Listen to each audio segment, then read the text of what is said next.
today we have a very, very influential personality from the cruise industry. He is the Vice President of Global Cruise and Super Yacht Sector with Inchcape Shipping.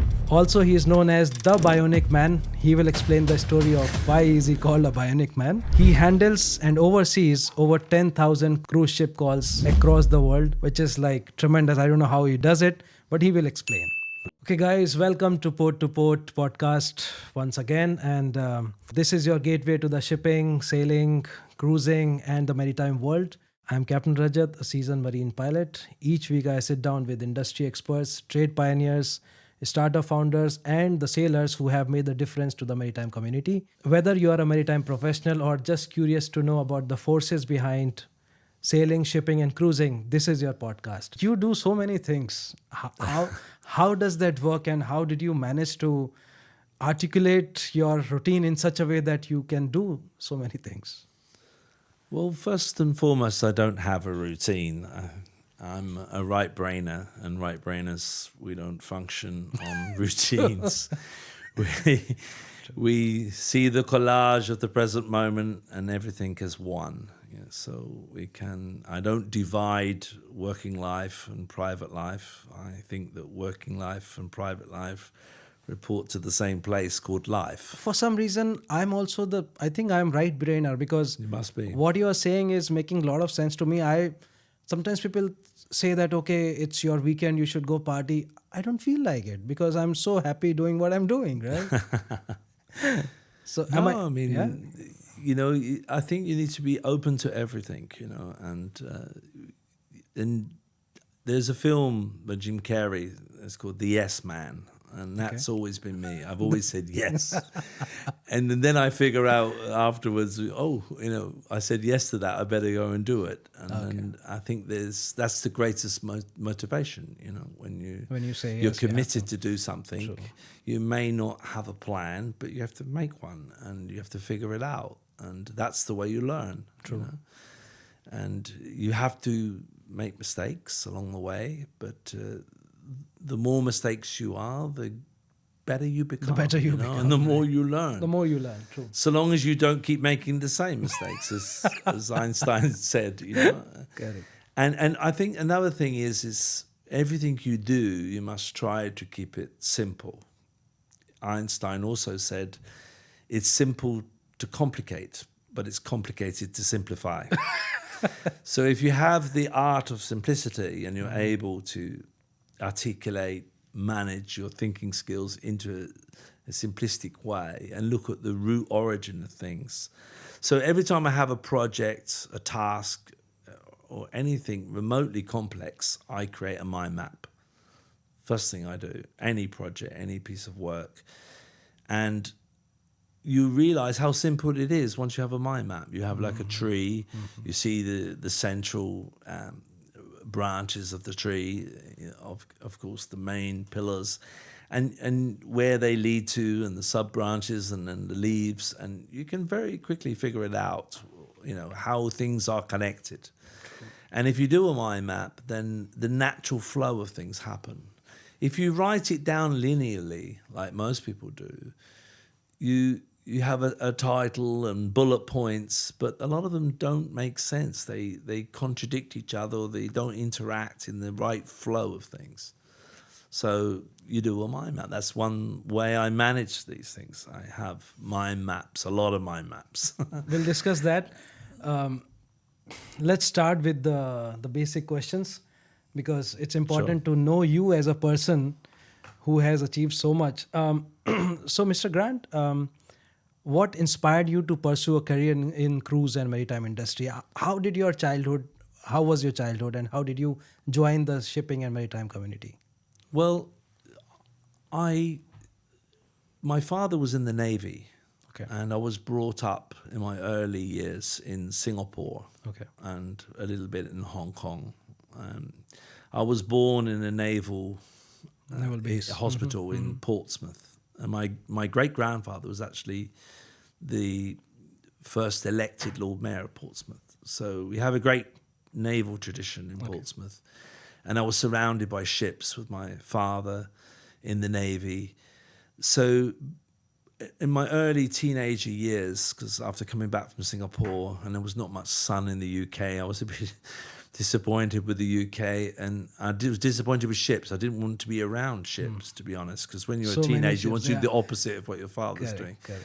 So I said, sorry, Dad, I don't do ships. I'm going to be a football player. Okay. And I became a football player. Interesting. But before I figured it out and got to professional, and I never actually got to professional before I got injured at 21, I did an apprenticeship, which my father arranged for me, and that was in Her Majesty's Dockyard, HMS Dockyard in Portsmouth. So that was shipbuilding, naval shipbuilding. And, you know, I didn't really love the job. I was 4 years, and that's when I really decided I don't do ships at the end of that. But the one thing I did like is going on the yacht Britannia. Okay. And I was inspired, but I learned how to build ships. You know, I learned all the intricacies behind the scenes and shipbuilding, and I became a master craftsmanship. I got the full apprenticeship.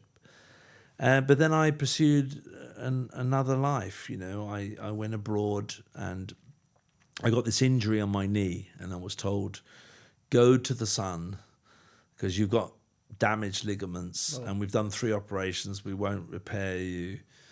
So go to the sun, swim, train, work out, get away from the damp weather, and maybe in 2 years your ligaments will heal naturally. I went to the sun and never returned. And I think that... Where was the sun? Well, initially, I went just to get away from it. So I took a flight to Bangkok. Okay.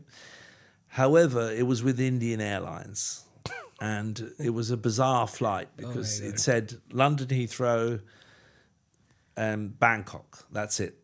But I got to the airport. Remember the old days with lots of tickets? Yeah. I had loads of tickets in there. I couldn't understand why. And I thought it was a very good price for this ticket. So when I got to the airport, I couldn't find the flight to Bangkok. There was no flight to Bangkok. So I went to the information desk. I said, oh, no, you're with Air India. You're going to Bombay, as it was then. Yeah. I said, oh, and then you have to change in Bombay. Okay. So you have from Singapore, you go to... No, this was from London Heathrow. London Heathrow to Bombay. Mm-hmm. So I went to Heathrow to Bombay, and I got to Bombay. I said, right, where's the connection to Bangkok? Oh, no, not from here. You've got to go to Delhi. They were so misorganized. Oh, right. So, and then another ticket. This was 1985. Another ticket. 85. I got to Delhi, and I said, I need to go to Bangkok when I got there, and I was getting a bit tired. I said, oh, no, not from here. You got to go to Kolkata. Oh, I shit. said, no, Kolkata as well. You're joking. And I mean, like hours and hours are passing, you know, days. So I got to Kolkata, and the only time I'm really eating is on the plane because I didn't. The airport, I wasn't so sure. In those days, 85, it was very rudimentary to say the least. Must be very little flights also, maybe 3-4 flights a day or something like that. Oh, yes, not so many flights, and I had to wait long periods. So when I got to Kolkata, no, there's never been a flight to Bangkok. You have to go to Bombay. Are you serious? No, I'm absolutely serious. So I took then a flight to... I said, just come from Bombay in the first place. You're crazy. He said, no. But were you paying for the flights or it was included? No. Another ticket ripped off. You had like lots of chances, you know. I couldn't believe this. So I got to Bombay and they told me there's no flight until I think it was like 1.5 days. So I said, no problem. I'm not going back. I'll just get out here. He said, no, you can't go. Hey, you're British. I said, yes, I'm sorry about the colonization, but I need to get out. He said, no, you need a visa because you're British. So I said, look, you see this man with the rifle? I'm going to walk right through him to the arrivals because I'm done. I've been going for 3 days. Yeah. I'm going to get out of here. And he said, there's no way. And when I said that, they got a little bit worried and they sent me to the visa, this desk where I had to get a visa. And the guy at the visa there said, absolutely not. I cannot get a visa. I said, $50? He said, okay. Really? Got the visa, yes. Got the visa. It was a big visa thing. I don't know how that appeared. You'd have to slip the money inside the thing, and you got the visa. And That time, then I got $50 out in Bombay, you know, as it was then. And Bombay then was an exciting city, not now. Very exciting. Then it's amazing. True. So I saw a big sign saying Juhu Beach. Juhu Beach. Yeah, Juhu Beach, where all the Bollywood stars are now. But then it was just a beach with some hotels, and I went to this 3-star hotel, and there was no window. Mm-hmm. There was a window but no glass. Okay. And the rats used to come across the windowsill, and they gave you water with things inside. It was crazy, you know, but in a way I really enjoyed it. So I went down to the reception to complain, and I speak to the manager. And the manager was a Sikh, you know, born with a sword in his hand. And he listened to my complaint so calmly. And Because he could not understand a thing. No, he understood. At the end of it, he said to me, "What are you doing tonight?" And I said, "What do you mean?" He said, "What are you doing tonight?" I said, "Well, I don't have any plans because of this." He said, "You're coming out with me." Oh, interesting. And he took me out and he showed me Bombay. yeah, Bombay dreams, yeah. Awesome. And I learned everything. I learned the culture, all the different religions, the Hindis, the gods, how things worked.